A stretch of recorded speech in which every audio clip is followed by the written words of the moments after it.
श्रीमद भागवत महापुराण स्कंध 7 अध्याय 2। हिरण्याक्षाच्या वधानंतर हिरण्यक्षिपूकडून माता व कुटुंबियांचे सांत्वन। नारद म्हणाले, युधिष्ठिरा, जेव्हा भगवंतांनी वराह अवतार धारण करून स्वतःच्या भावाला मारले, तेव्हा हिरण्यक्षिपूचा रागाने जळफळाट झाला आणि तो शोकाने संतप्त झाला। तो क्रोधाने थरथर कापत दातोट चावून क्रोधाने जळजळीत झालेल्या डोळ्यांतील क्रोधाग्नीच्या धुराने धुरकट झालेल्या आकाशाकडे पाहत म्हणू लागला। त्यावेळी त्याच्या विक्राळ दाढा, आग ओकणारी उग्र दृष्टी आणि विस्फारलेल्या भुवया यांमुळे त्याच्या तोंडाकडे बघवत नव्हते। भर सभेत त्रिशूळ हातात घेऊन तो द्विमूर्धा, त्र्यक्ष, शंबर, शतबाहू, हयग्रीव, नमुची, पाक, इल्वल, विप्रचित्ती, पुलोमा, शकुन इत्यादींना संबोधित म्हणाला, हे दैत्यदानवांनो, तुम्ही सर्वजण माझे म्हणणे ऐका आणि त्यानंतर मी म्हणेन तसे तत्काळ करा, वेळ घालवू नका। माझ्या क्षुद्र शत्रूंनी माझ्या परमप्रिय आणि हितैषी भावाला विष्णुकरवी मारविले आहे। तो समृष्टी असला तरी मंथरणी करून देवांनी त्याला आपल्या बाजूला वळविले आहे। हा विष्णू मुळात शुद्ध तेजोरूप असूनही आता मायेने वराह इत्यादी रूपे धारण करू लागला आहे। त्याने आपला स्वभाव सोडला आहे। लहान मुलाप्रमाणे जो त्याची सेवा करील त्याच्या बाजूला तो झुकतो। त्याचे चित्त स्थिर नाही। आता मी माझ्या या त्रिशूळाने त्याचा गळा छाटून त्याच्या रक्ताच्या धारेने रक्तप्रिय असलेल्या माझ्या भावाचे तर्पण करीन, तेव्हाच माझ्या हृदयातील क्रोध शांत होईल। झाडाचे मूळ तोडल्यानंतर फांद्या आपोआप सुकतात, तसे तो मायावी शत्रू नष्ट झाल्यानंतर सर्व देव आपोआप निष्प्रभ होतील, कारण त्यांचे जीवन विष्णू हेच आहे। म्हणून तुम्ही आता पृथ्वीवर जा, तेथे ब्राह्मण आणि क्षत्रियांचे वर्चस्व आहे। तेथे जे लोक तपश्चर्या, यज्ञ, स्वाध्याय, व्रत आणि दानादी शुभ कर्मे करीत असतील त्या सर्वांना मारून टाका। द्विजांची धर्मकर्मे हाच विष्णूचा आधार आहे, कारण यज्ञ आणि धर्मच त्याचे स्वरूप आहे। देव, ऋषी, पितर, सर्व प्राणी आणि धर्म यांचा तोच खरा आश्रय आहे। म्हणून जेथे ब्राह्मण, गायी, वेद आणि वर्णाश्रमांची धर्मकर्मे असतील त्या त्या ठिकाणी तुम्ही जाऊन त्यांना जाळून टाका, उजाड करून टाका। तेव्हा दैत्यराज हिरण्यक्षिपूची आज्ञा शिरसावंद्य मानून ते युद्धप्रिय दैत्य जनतेचा नाश करू लागले। त्यांनी नगरे, गावे, गायींचे गोठे, बागबगीचे, शेते, विहार करण्याची ठिकाणे, ऋषींचे आश्रम, रत्नाऊच्या खाणी, शेतकऱ्याच्या वस्त्या, डोंगराळ गावे, गवळ्यांच्या वस्त्या आणि नगरे जाळून टाकली। काहींनी खोदण्याच्या साहित्याने मोठमोठे पूल, किल्ले आणि नगरांचे दरवाजे तोडून फोडून टाकले, तर दुसऱ्यांनी कुऱ्हाडींनी फळे, फुले आलेले वृक्ष तोडून टाकले। काही दैत्यांनी जळत्या कोलितांनी लोकांची घरे जाळली। अशा प्रकारे दैत्यराजाच्या सेवकांनी निरागस प्रजेला छळण्यास सुरुवात केली। त्यावेळी देव स्वर्ग सोडून लपून छपून पृथ्वीवर राहू लागले। युधिष्ठिरा, दुःखी हिरण्यक्षिपूने मृत भावाची अंत्येष्टी केल्यावर आपले पुतणे शकुनी, शंबर, धृष्ट, भूतसंतापन, वृक, कालनाभ, महानाभ, हरिश्मश्रू आणि उत्कच यांचे सांत्वन केले। हे राजा, त्यांची आई ऋषाभानू आणि आपली माता दिती यांना मधुर वाणीने देशकालानुरूप समजावीत त्याने म्हटले। हिरण्यक्षिपू म्हणाला, हे माते, वहिनी आणि पुत्रांनो, वीर हिरण्याक्षासाठी तुम्ही शोक करू नका। शत्रूच्या समोर पराक्रम गाजवताना मृत्यू येणे हेच वीरांना गौरवास्पद वाटते। हे देवी, पाणपोईवर जमणाऱ्या लोकांप्रमाणे या जगातील प्राण्यांचे एकमेकांना भेटणे असते। आपल्या कर्मांनुसार जीव काही काळ एकमेकांना भेटतात आणि दूर जातात। खरे पाहू जाता आत्मा नित्य, अविनाशी, शुद्ध, सर्वव्यापी, सर्वज्ञ आणि देहापासून वेगळा आहे. तो आपल्या अविद्येनेच देह इत्यादी निर्माण करून सूक्ष्म शरीराचा स्वीकार करतो. जसे हलणाऱ्या पाण्याबरोबर त्यात प्रतिबिंबित झालेली झाडे सुद्धा हलतात असे वाटते आणि डोळे फिरवू लागलो की सगळी पृथ्वी फिरत आहे असे वाटते, त्याचप्रमाणे हे कल्याणी विषांमुळे मन भटकू लागले की निर्विकार आत्मा भटकतो असे वाटते. शरीराशी त्याचा संबंध नसला तरी सुद्धा संबंध असल्यासारखे वाटते. सर्व प्रकारे शरीरविरहित असणाऱ्यास आत्म्याला शरीर समजणे हेच ते अज्ञान होय. यामुळेच प्रिय किंवा अप्रिय वस्तूंची भेट किंवा वियोग होतो. हे सारे कर्मांशी संबंध आल्यामुळे घडते. जन्म, मृत्यू, अनेक प्रकारचे शोक, अविवेक, चिंता आणि विवेकाची विस्मृती होणे या सर्वांचे कारण अज्ञान हेच आहे. याविषयी एक प्राचीन इतिहास सांगतात. तो इतिहास म्हणजे मेलेल्या मनुष्यांच्या संबंधितांशी महाराजाने केलेला संवाद होय. तुम्ही तो आता एकाग्रचित्ताने ऐका. उशिनर देशामध्ये सुयज्ञ नावाचा एक प्रसिद्ध राजा होऊन गेला. लढाईत शत्रूंनी त्याला मारले. त्यावेळी त्याचे भाऊबंद त्याच्या भोवताली बसले. त्याचे रत्नजडित कवच छिन्नविच्छिन्न झाले होते.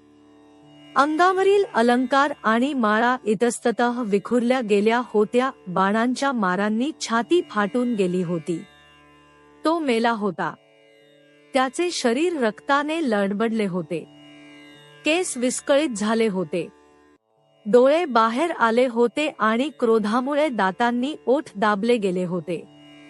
कमळासारखे त्याचे मुख धुळीने माखले होते. युद्धामुळे त्याचे शस्त्र आणि हात तुटले होते. आपले पती उशिनर नरेशांची दैववशात झालेली ही दशा पाहून राण्यांना अतिशय दुःख झाले. हे नाथ, आमचा घात झाला असे म्हणत त्या जोरजोराने छाती पिटून घेत आपल्या स्वामीच्या चरणांजवळ पडल्या. त्या जोरजोराने इतक्या रडू लागल्या की डोळ्यांतील अश्रू कुंकुमंडित स्तनावर पडून त्या लाल लाल रंगाच्या धारांनी त्यांच्या प्रियतमाचे पाय धुतले गेले. त्यांचे केस आणि अलंकार अस्ताव्यस्त विखुरले गेले. करुण स्वरात त्या विलाप करीत होत्या आणि ते ऐकून पाहणाऱ्या माणसांच्या मनात कालवाकालव होत होती. हाय हाय, विधाता किती क्रूर आहे. स्वामी, त्यानेच आज आपल्याला आमच्या डोळ्यानाड केले. यापूर्वी आप उशिनर देशातील प्रजेचे अन्नदाते होता. त्याच आपल्याला आज त्याने प्रजेला शोक देणारे केले. अहो महाराज, आप आमच्यावर अतिशय प्रेम करून आम्ही केलेल्या लहानशा सेवेचे उपकार मानत होता. अरे रे, आता आम्ही आपल्याशिवाय कशा राहू. आम्ही आपल्या चरणांच्या दासी आहोत. वीरवर, आपण जेथे चालला आहात तेथे जाण्याची आम्हाला आज्ञा करा. आपल्या पतीच्या प्रेताला धरून त्या अशा प्रकारे विलाप करीत होत्या. ते प्रेत अग्निसंस्कारासाठी नेऊ देण्याची त्यांची इच्छा नव्हती. इतक्यात सूर्यास्त झाला. उशिनर राजाच्या सगळ्या सोयऱ्यांनी त्यावेळी जो विलाप केला तो ऐकून स्वतःही यमराज तेथे बालकाच्या वेशात आले आणि त्यांना म्हणाले. यमराज म्हणाले, हो, हे लोक माझ्यापेक्षा वडील असून आपल्या बरोबरीच्या लोकांचे मरण पाहतात, तरी सुद्धा हे असे मूर्ख कसे. अरे, हा मनुष्य जेथून आला तेथेच निघून गेला. या लोकांनाही एक दिवस तेथे जाव्याचेच आहे. असे असता हे लोक विनाकारण इतका शोक का बरे करीत आहेत. आम्ही तर तुमच्यापेक्षा लाखपट चांगले, कारण आमचे आईवडील आम्हाला सोडून गेले. आमच्या शरीरात पुरेसे बळही नाही. लांडगे वगैरे हिंस्र पशु आम्हाला खातील याचीही आम्हाला काळजी वाटत नाही. कारण गर्भामध्ये ज्याने आमचे रक्षण केले तोच आमचे या जीवनात सुद्धा रक्षण करीत आहे. हे राण्यांनो, जो अविनाशी ईश्वर आपल्या लीलेने या जगाची उत्पत्ती, रक्षण आणि नाश करतो, त्या प्रभूचा हा एक केवळ खेळ आहे. या चराचर जगताला दंड किंवा बक्षीस देण्यास तोच समर्थ आहे. भाग्य अनुकूल असेल तर रस्त्यात पडलेली वस्तू सुद्धा जशीच्या तशी पडून राहते, परंतु भाग्य प्रतिकूल असेल तर घरात ठेवलेली वस्तू सुद्धा हरवते.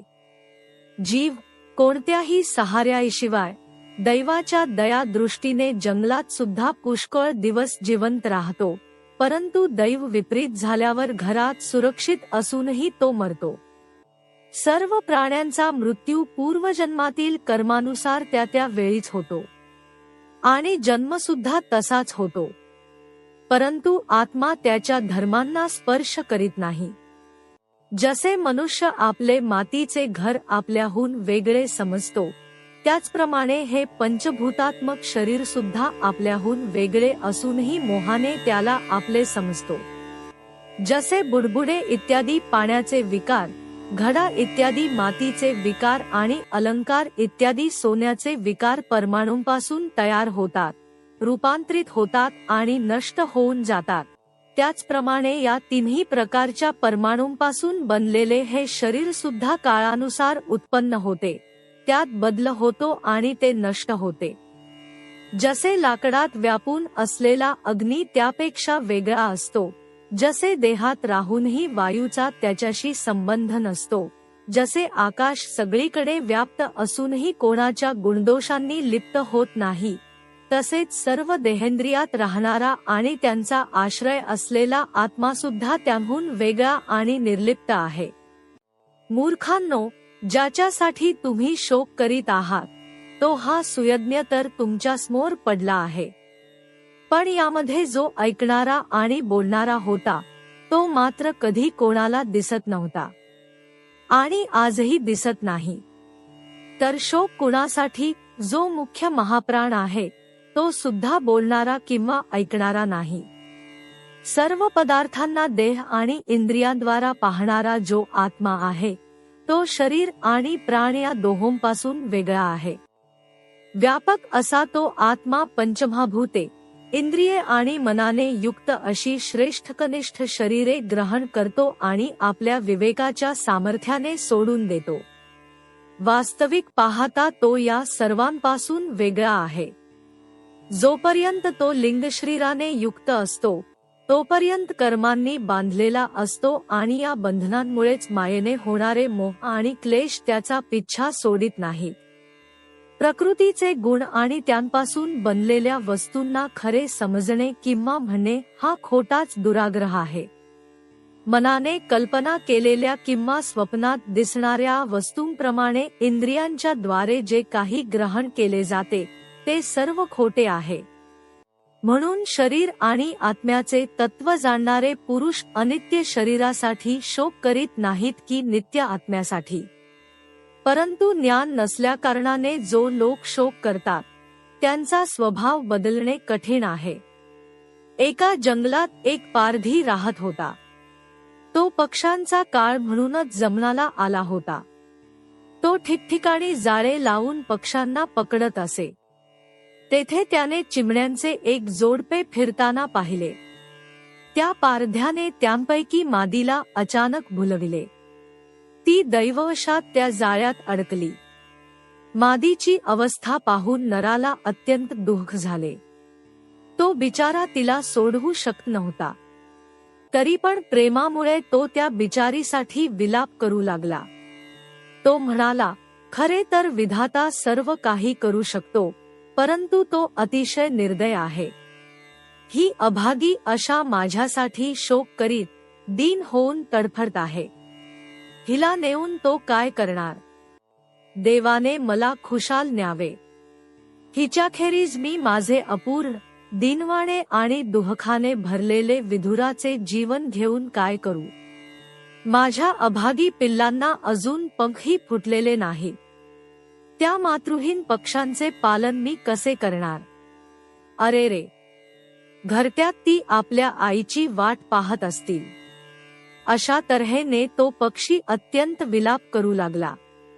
आपल्या सहचारिणीच्या वियोगाने तो अत्यंत व्याकुळ झाला होता. अश्रूमुळे त्याचा गळा दाटून आला. तेवढ्यात काळाच्या प्रेरणेने जवळच लपून बसलेल्या त्या पारध्याने त्या पक्षावर बाण सोडला आणि तोही मेला. मूर्ख राण्यांनो, तुम्हाला आपला मृत्यू दिसत नाही आणि याच्यासाठी मात्र रडता. 100 वर्षे जरी तुम्ही याप्रकारे शोकाने छाती बडवीत राहिलात तरी तुम्हाला तो पुन्हा मिळणार नाही. हिरण्यकशिपू म्हणाला. त्या मुलाचे हे बोलणे ऐकून सर्वजण स्तंभित झाले. त्याचे नातलग समजून चुकले की सर्व काही अनित्य आणि खोटे आहे. हे उपाख्यान ऐकवून यमराज तेथेच अंतर्धान पावले. नातलगांनी सुद्धा सुयज्ञाचे अंत्यसंस्कार केले. म्हणून तुम्ही सुद्धा स्वतःसाठी किंवा दुसऱ्यासाठी शोक करू नका. या संसारात कोण आपला आणि कोण आपल्यापासून वेगळा आहे. अज्ञानामुळेच प्राण्यांचा हा आपला प्रकार असा दुराग्रह असतो. नारद म्हणाले. दितीने आपल्या सुनेसह हिरण्यकशिपूचे हे म्हणणे ऐकून त्याच क्षणी पुत्रशोकाचा त्याग केला आणि परमात्म्यामध्ये आपले चित्त लावले. स्कंध 7 अध्याय 2 समाप्त. हरि ओम तत्सत.